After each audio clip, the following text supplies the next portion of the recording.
Cool.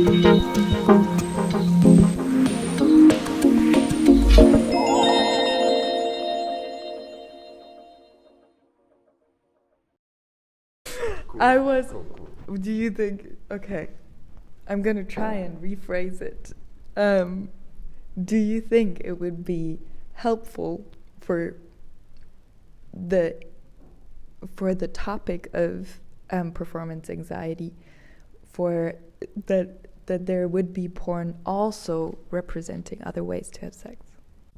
Definitely, and I also think that there is.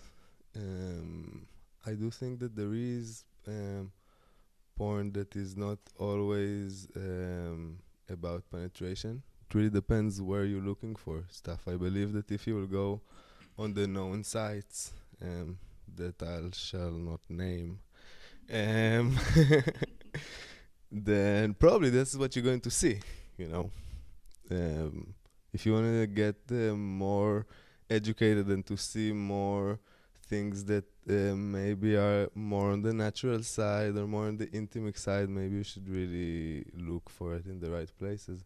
And I do definitely believe that it will change how people act in their sexuality. And I do believe that there is so much more to do with this fabulous present that we received, you know, from nature, that we can just learn how to use it. And I'm talking right now to all the genders, to all sexes. Like this thing is a present, and it would be beautiful if we would learn to like go all over it and feel how we feel from the tip of the toes till the end of our hairs, you know. Yeah. This is a particular type of media that is part of entertainment. That means that a lot of the things that like is seen in porn isn't really there for like educational means, and I think that was also one of the biggest issues that I find with using porn as education. There are other things or other projects that are out there that do actually like, you know, focus on the idea of education through like sexual stuff, or like through showing like pornography in this particular like direction. I've worked in a few of them already myself too. But this is a particular like, it's a particular demographic or a particular type of like media that is meant for fantasy, and it's meant for entertainment, it's meant for like to escape from one's own reality in some way, like watching movies is another form of escapism, you know. So using this particular type of format, or like hoping that you will see this the approaches to performance anxiety being like, you know, addressed in pornography is going to be very difficult depending on what sort of like genre you're going into, if it's more mainstream or if it's more independent, if it's more queer and so on. That being said, it's not impossible to make it happen, but it's also, it needs to be understood what pornography is and accept what pornography is as a whole, and completely like, you know, make better working conditions and make better situations for people to actually like, or just change the discourse of pornography as a whole from like, you know, our public perception, because the public perception also affects the actual genre itself. That comes down to like how it's being consumed, and that's how like, you know, and how what people see, either whether it be in those like sites that shall not be named or on sites that could be named.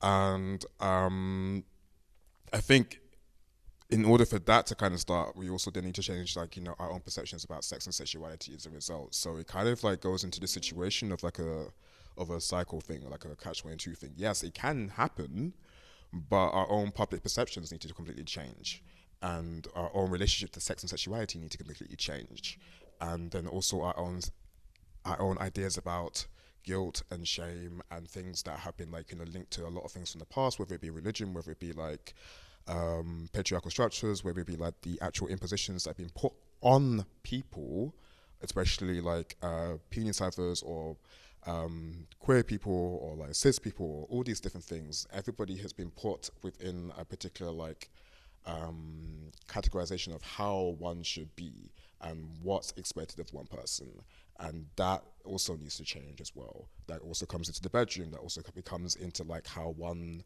actually approaches the theme of sex and the actual like associations of either moving it away from a goal orientated thing or from a thing of purely just procreation to other forms of other forms of like expression, whether it be like another form of communication, another form of body dialogue, or like anything that kind of moves away from more archaic and destructive types of ideologies.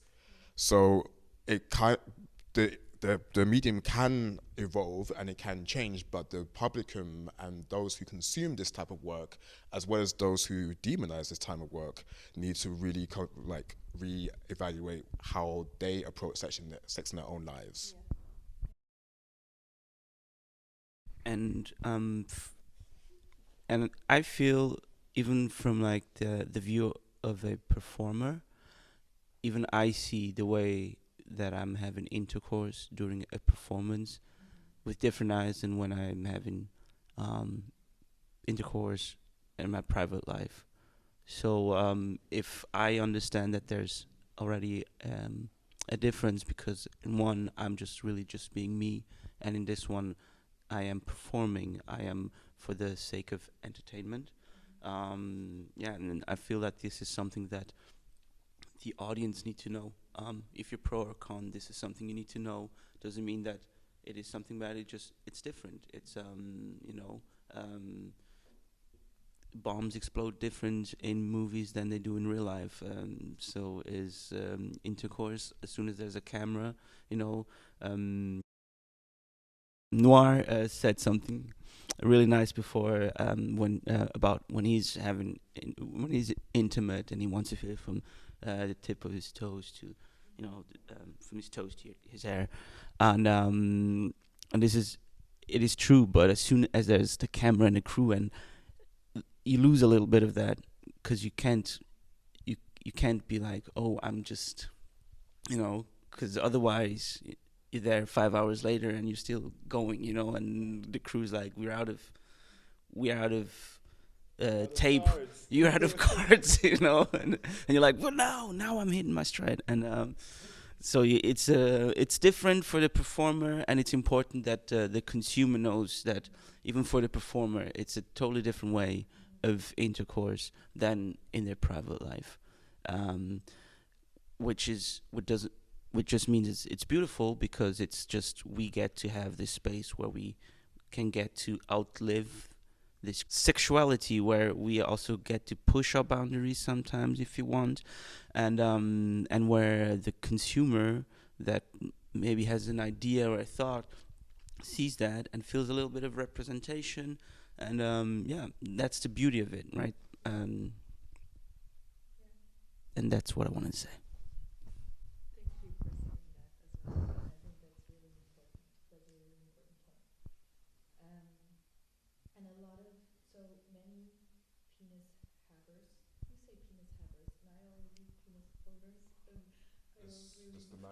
I feel like the penis is the owner. Yeah, because the penis owner, and I feel like, isn't it the other way? Because sometimes you just don't have control over it. So penis haver. I don't know. The owner of penises. Haver of penises. Depends from which brain you're thinking, Dadinho, haver of penises, and mother of dragons. Write it on my tombstone.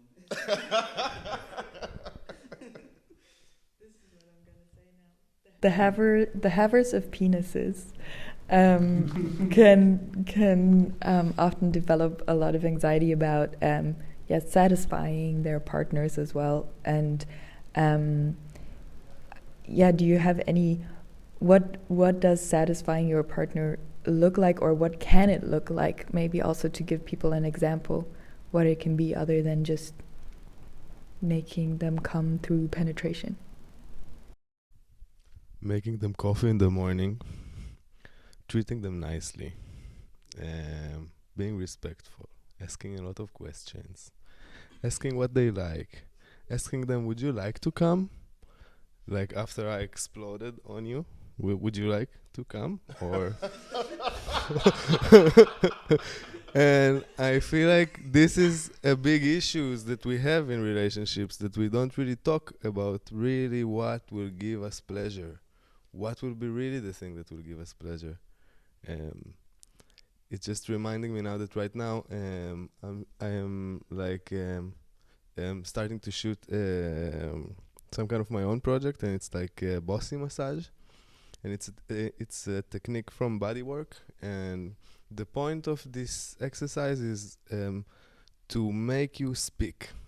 So the person that is getting the massage is saying exactly what he wants. They speak really what they want. And the person that gives the massage is not doing anything else except what the person said. You're not taking the step forward to try to give them another pleasure. You're not becoming dominant. You're there only to serve them and to kind of like, in a way, suck it out of them. They must speak. They must say, okay, touch me here, in this intensity, in this volume, in this speed. And I feel like it's this lack of communication is something that happens in a lot of relationship, and it's a part of this anxiety, because when you don't know what your partner want and you're unable to ask, and your partner maybe is having shame or other blockages that don't let them communicate, you're scared because you don't know, and we're scared from the things we don't know. I think you said it all right.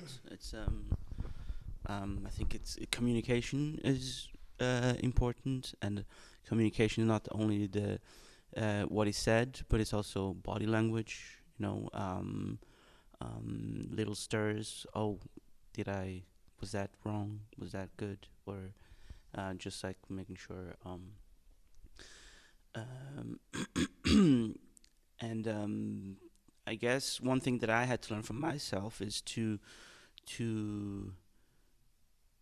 the whole thing of like asking if they want to come. Also know if just a question alone is kind of like already putting pressure, and then just kind of like try to through other ways see if they can like, I don't know, we can like together come to a point where we don't have to say it in words, because I've had people that just saying it in words puts them in a position where like, oh, it has been said, so there is a necessity in this room, and this is already pressure, right?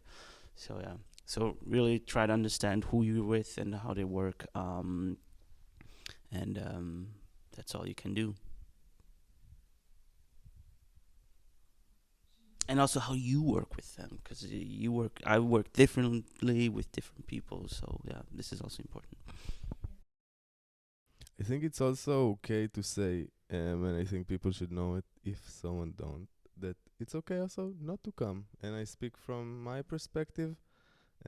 Sometimes I'm having sex and it's amazing and gorgeous, and I feel like, all right, I don't have to, like, this whole thing of like balls pain, blue balls that people speak about. I don't think people should be worried about this. Like, it's alright not to come. It's okay if you didn't climax. For me, at least. And I feel like Sometimes it's also enough when hold the mic for me. I feel like sometimes it's also enough when your partners, if they come and you feel like, oh wow, we achieved something, and then you're able to be like, I can close this session if you're tired. I don't know. yeah, because I feel like giving pleasure is very satisfying by itself, and pleasure can be climaxing or not, How can you give any recommendations or tips to people on how to talk about these things, or how to make the start to talk about this? Because I feel like a lot of people don't even know how to do this before being sexual with someone. Is there, and also because talking about all of this and talking about the expectations that you have and what you want and so on can relieve stress or pressure or possible anxiety. Yeah, I was wondering if you have any tips on how to approach it. Not really, but I would say that one thing that really helped me in terms of feeling stressed or feeling like um in any way like shame and such or something was to kind of put the focus on my partner. So then I would like maybe watch them and like see how they enjoy themselves, or also I'm not really so like interested in being the sort of top or like dominant or something. I'm kind of very easy to like be in a more submissive role and let like my partner do what they want to do with me, because I know that for me that's a massive turn on. So then I've had partners who've like um done some riding up my face, like they rubbed my face and it was like super hot. So then I'm like, okay, and then having them like come in my face was really fantastic, and then that also then gives me energy, and then I'm like, oh, this is actually really fucking hot. Oh wow, what happened? Oh my god, that's so then that was really nice. But for the most part, I also enjoy kind of like taking more of a back seat and then being the voyeur to somebody else's experience and enjoying that. Of course, if you're a younger age in like your 20s or something, then and maybe there's a lot more like, and also maybe that's another reason for why like I'm caring less about like having to be somebody who has to like please someone. Of course, I'm in the industry, but also like I'm getting older. So like as I'm getting older, as I'm getting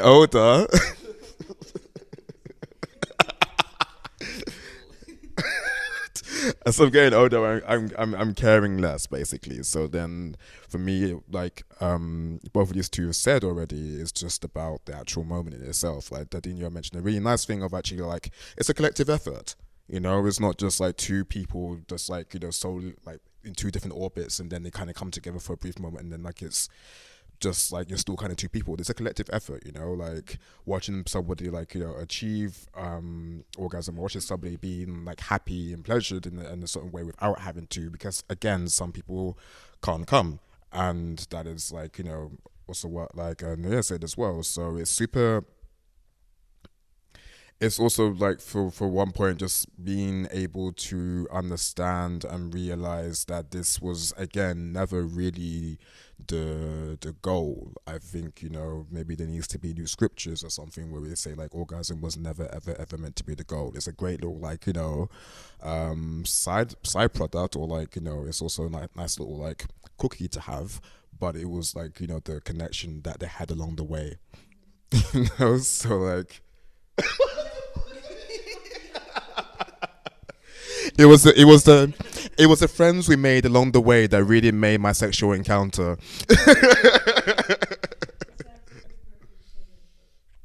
Oh yeah, and the little caterpillar found out that it wasn't the big O that this caterpillar was looking for to become a butterfly. It was the people that it met along the way, and the experiences that it had along the way, they had along the way, that really emboldened their understanding of what sexuality and sex was. But I mean, also like, there's no shame in actually saying like, hey, can we stop? Can we just like take a break? I feel a little bit like this is not great. And I want to have a moment to kind of cuddle, or I want to have a moment to kind of take my breath, or even just like go out of the room and come back again, like and also just this has to be a feeling of like acceptance and of understanding. These things happen. I totally agree with Bishop. And for me, what really helped me in the last years to open up and to speak about sexuality were two things that I really noticed. One was watch porn together with your partner. And not only the porn that you find attractive also. Porn doesn't always have to, like, for me, porn doesn't always have to be super sexy or even to turn me on, porn can be like a place to take inspiration from. So even if you like watch all the diversity of porn that we have, because people have cool ideas, and taking a little bit from there and a little bit from this and a little bit from there makes it such a whole. So watch porn together. And another thing that I found that was a surprise for me as well was reading erotic books to each other. Because I feel like we have such a blockage talking with each other about sexuality sometimes. And sometimes when you read to your partner or your sexual partner or whatever, and you just read them a very explicit scene, it's kind of like releasing this this blockage, because it's just the book, you know. And then from this book, you can close the book and start talking about your stuff. And it's kind of like opening the gate in some way. For me, it really did it, and it did it a lot also. And when I started to get into like open relationship and polyamoric, I was having a really hard time to hear my partner telling me what was happening. And as much as we kind of like normalize and regulate open conversation about it, it makes things very easy. And the way we did it was first talk about it as a fiction. Like it's not real. Like you're reading a book, you know, and you hear your partner say all this very explicit stuff about like, I will not say, but very explicit stuff. And it's releasing something. It's releasing this like ego, or whatever it is that like tells you, no, this is not, I don't want to hear my person say this, you know. So for me, these two things that really helped. I feel like this is a beautiful end, actually. I really want to thank you for being so open and having this conversation with me. And I feel like you said so many really, really valuable and wise things that I also personally really appreciate. And I hope people will too. Thank you.